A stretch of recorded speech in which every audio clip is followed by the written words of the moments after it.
Okay, so this is on information on this wire, which is a very, very tiny stranded wire that's called nichrome heater wire, very well insulated.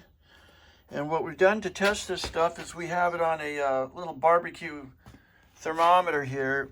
I've wrapped several wraps around it and then connected it through a power supply here, which shows us amperage and voltage.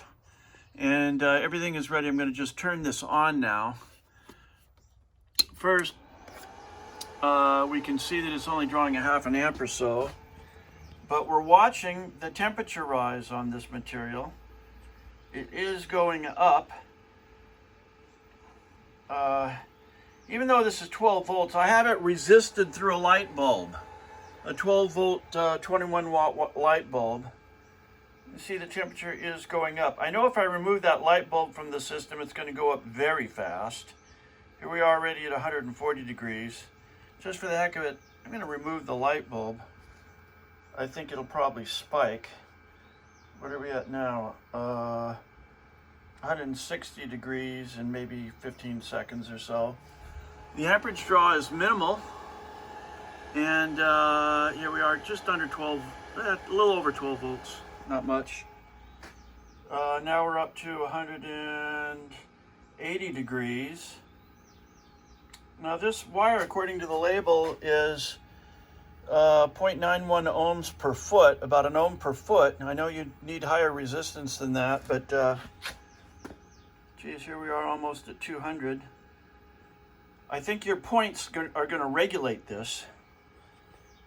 And I can tell you right now, I know that it just, I mean, I can do another one, but because I've got this going through a light bulb here, you know, I've already tapered a bit. Now it's over 200 degrees. Of course, in your situation, it's going to be on off. So here I've turned it off, like points have opened, and can blow on it here.